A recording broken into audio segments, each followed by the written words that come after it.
hoping for healing in their water.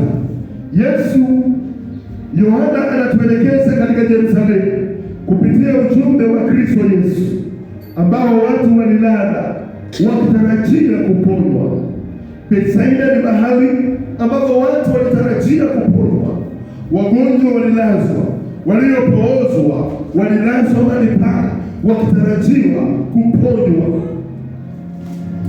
Wakati maji lipokuwa kitumbuliwa, with just a few words, Jesus instantly healed a man who has been unable to move for 38 years.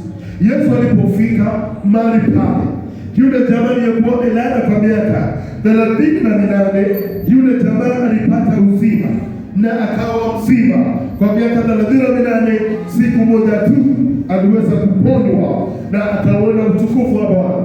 Hii ndiyo kazi ya Mungu ambayo anayofanya kupitia mwanawe Yesu Kristo.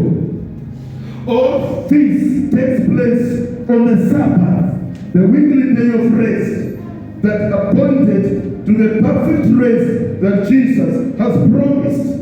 Na haya yote inatendeka siku ya Sabato.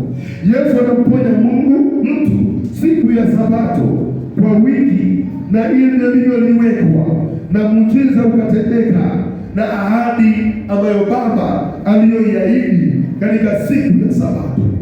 Yesu anafanya kazi mahali popote pale. Yesu ndiye Bwana wa Sabato. Hakujua siku ya Sabato, lakini aliwachallenge Wayahudi na akafanya kazi ya Baba yake siku ya Sabato. Siku ya Sabato wagonjwa wanahitaji kuponywa. Siku ya ibada tuliyo nayo, wagonjwa wakiwa katika ibada ya leo wanahitaji kuponywa.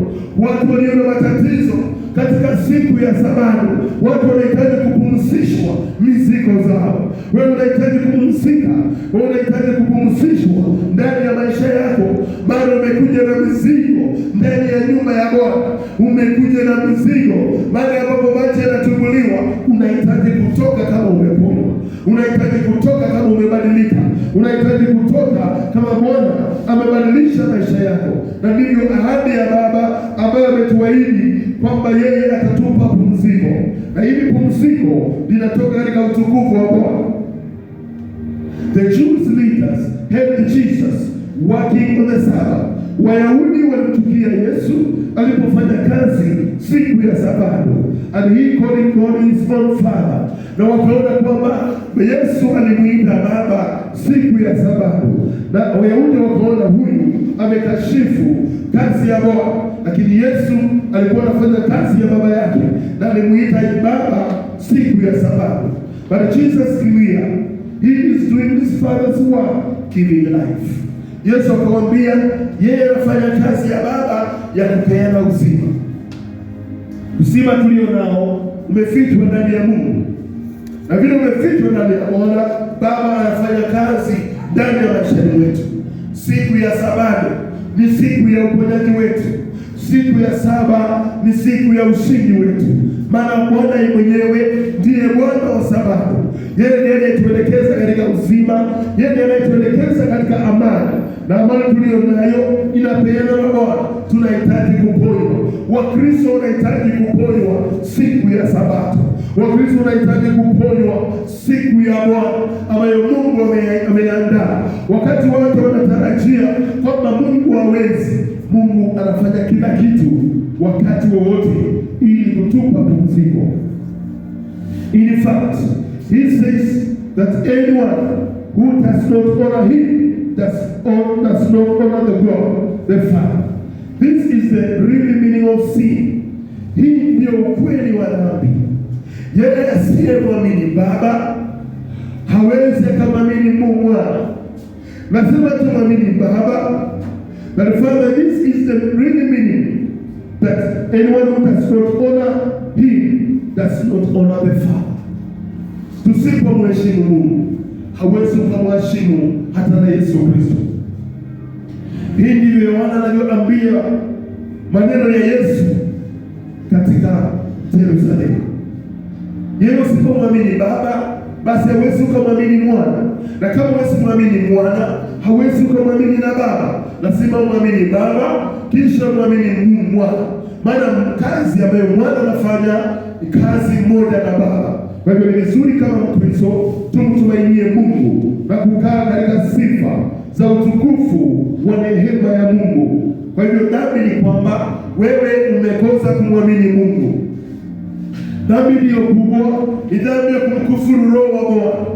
Yeye asiyemwamini Mwana hawezi kumwamini Baba, na hiyo ndio Biblia inasema kwamba hiyo ndiyo dhambi.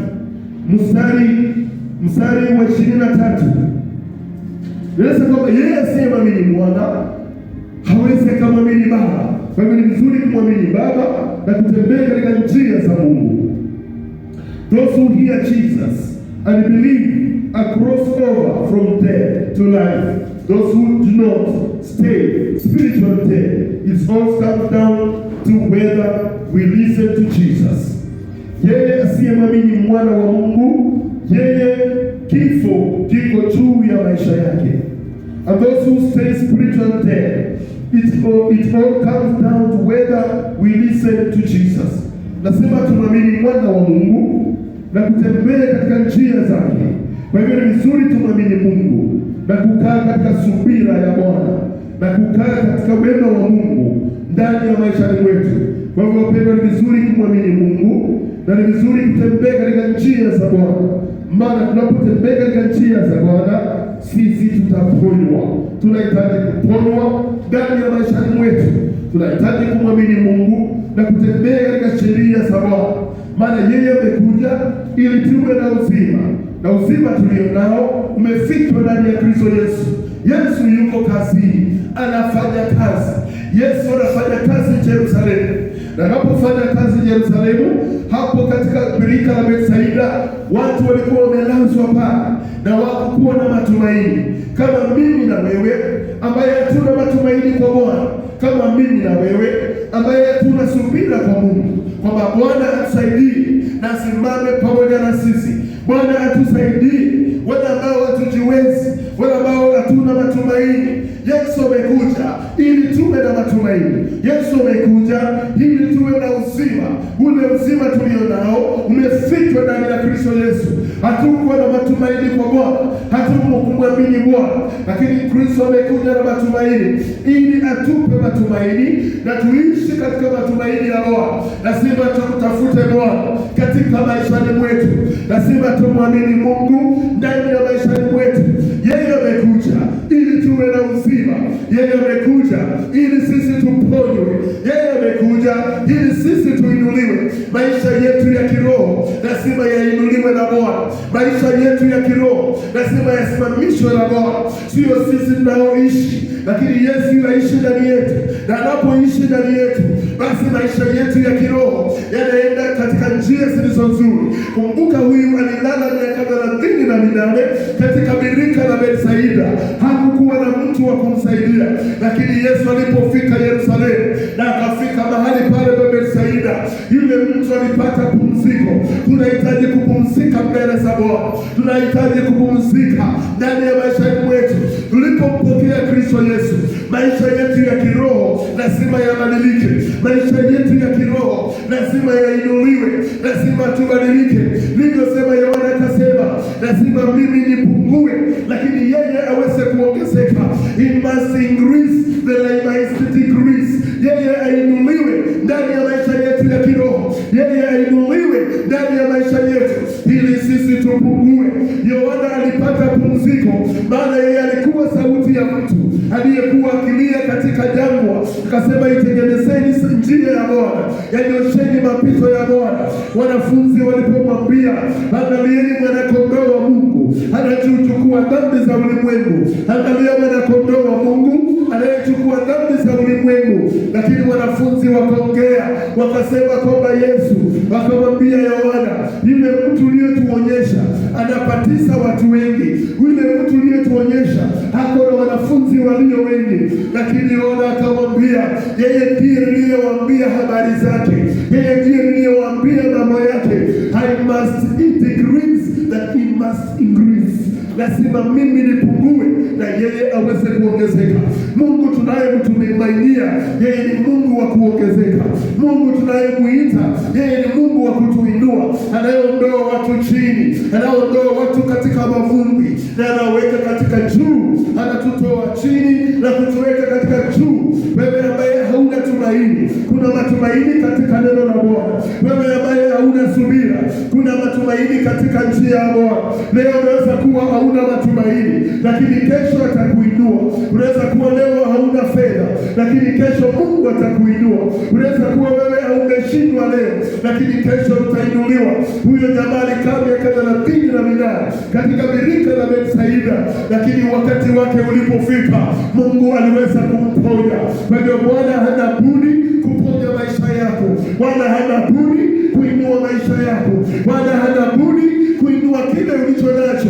Wewe mtumainie Mungu, wewe mwamini Mungu tu, maana hana budi kukuinua. Wewe mwamini Mungu tu, usijalishwe na hali ulizo nazo.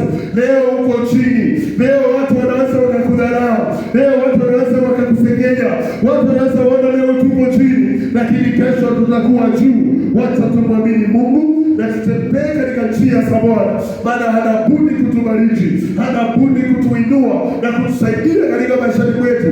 Haijalishi kile unachopitia, usione kile ambacho unachopitia. Leo unaweza kuwa umefinywa, leo unaweza kuwa katika magonjwa, lakini Yesu alipofika Betsaida, katika lile shirika la bure la Betsaida, yule wa miaka 38 aliweza kuinuliwa. Yesu akamwambia, chukua kodoro lako. Siku ya Sabato akachukua kodoro na akajitwika. Wacha tuchukue mizigo yetu tupeane kwa Bwana. Leo ni siku ya Sabato, leo ni siku ya kuabudu. Tupeane mizigo yetu kwa Bwana.